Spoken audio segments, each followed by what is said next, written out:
Apupu, ayo pikir ulang, pikir ulang.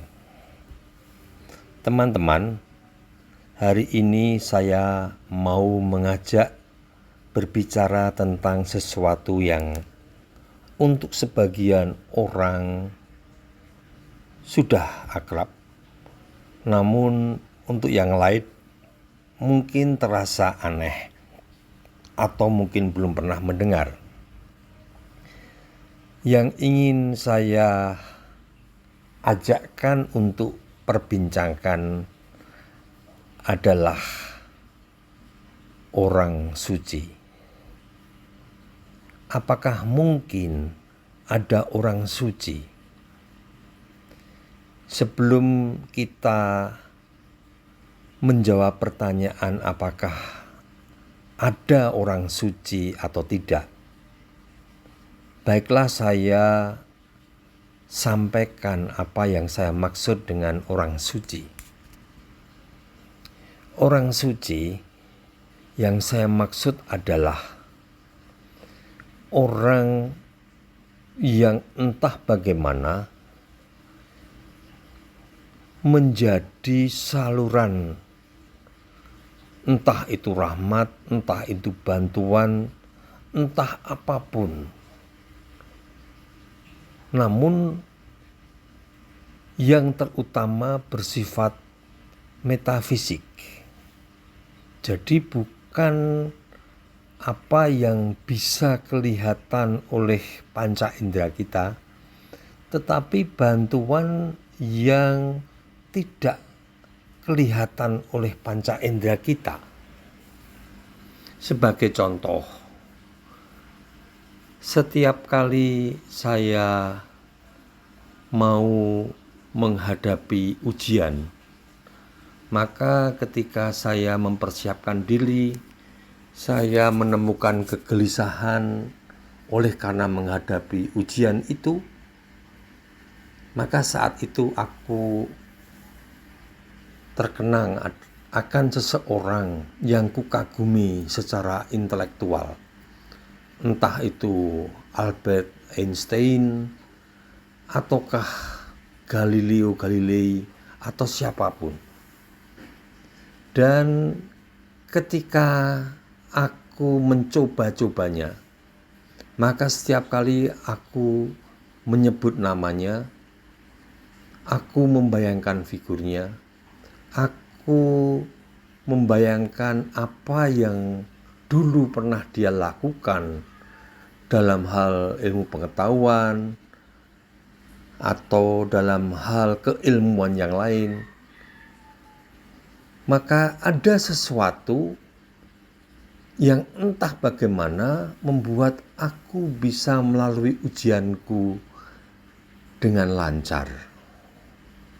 Dan kesempatan yang lain, ku ingat ketika aku maju ujian, kegelisahanku tidak ku jawab dengan cara demikian, tetapi aku lawan saja rasa itu dengan membunuhnya.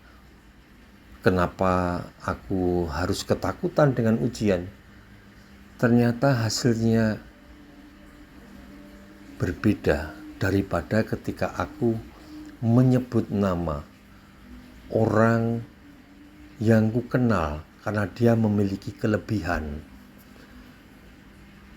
Ketika berbicara tentang ilmu pengetahuan, pelajaran, maka aku menyebut orang-orang yang memang aku secara personal mengaguminya, bahwa dia memiliki kelebihan dalam bidang itu. Sehingga kalau aku berbicara tentang kesehatan atau tentang yang lain, aku pun mengenal orang-orang yang kuanggap memiliki kelebihan. Dan ketika namanya ku sebutkan, ku simpan dalam hatiku, maka aku merasakan ada bantuan. Tidak bisa kubuktikan, tapi secara umum aku merasakan ada suasana yang membawa aku kepada suasana seolah-olah aku begitu dekat dengan kesuksesan dalam bidang yang sesuai dengan orang yang namanya ku sebut itu. Ini tidak mungkin kalau kita tidak mencobanya. Maka cobalah, siapapun itu. Tidak harus satu nama untuk semua orang. Masing-masing dari kita harus menemukan masing-masing nama untuk kebutuhan masing-masing bidang. Dan nanti seandainya Anda juga menyebut, tidak bisa Anda hanya persis dengan saya. Anda harus menemukan sendiri siapakah yang paling tepat untuk menjadi pelindung, menjadi orang suci Anda untuk bidang-bidang yang sedang Anda hadapi. Nah, kalau ini dicoba, maka nanti Anda akan bisa menjawab yang dimaksud dengan orang suci itu ada atau tidak. Dan orang suci itu pun bukan sebuah pengakuan umum, tetapi lebih pada sebuah pengalaman pribadi. Aku urusan bisnis, aku kagum dengan si A. Aku urusan rumah tangga, aku kagum dengan si B, dan seterusnya. Sementara Anda mungkin ketika urusan pekerjaan Anda kagum dengan tokoh D, dan kalau urusan keluarga Anda kagum dengan tokoh E. Cobalah sebut nama itu.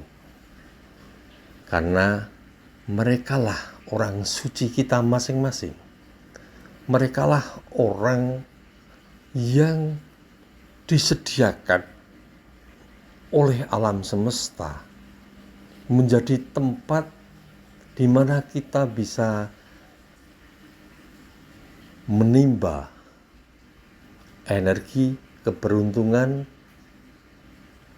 atau apapun yang baik yang tidak mungkin kita dapatkan hanya dengan apa yang bisa kita tangkap melalui otak kita. Ada sesuatu yang lebih, ada sebuah keberuntungan, hal-hal yang apes tersingkir ketika saya dalam hal tertentu menyebut nama tertentu yang aku yakin dari apa yang kudengarkan selama ini, dia mendapatkan anugerah alam untuk bisa menghilangkan apes-apes dalam bidang itu. Maka aku sebut dia.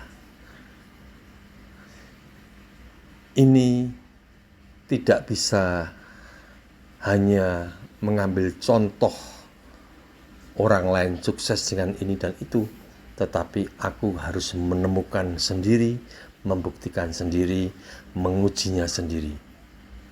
Nama siapakah yang harus kusebut saat aku menghadapi masalah ini?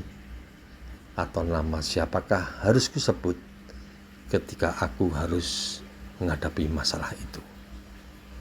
Ini bagian dari misteri ilahi yang ada di alam ini, namun kita akan dapat memanfaatkannya justru ketika kita mengenali bagian yang ilahi juga dari diri kita. Dengan demikian, maka kesediaan yang telah ada di depan kita untuk menjalani hidup ini dengan memanfaatkan semua anugerah ilahi, baik yang dalam diri kita maupun yang tergelar di dalam hidup kita, dalam diri orang lain, keadaan yang ada yang tergelar di depan kita, itu bisa kita manfaatkan. Dengan demikian, hidup menjadi lebih indah oleh karena kita mampu memanfaatkan semua yang sudah disediakan dan kita tidak menyia-nyiakan. Justru karena kita mampu melihat dengan cara yang berbeda. Salam semesta.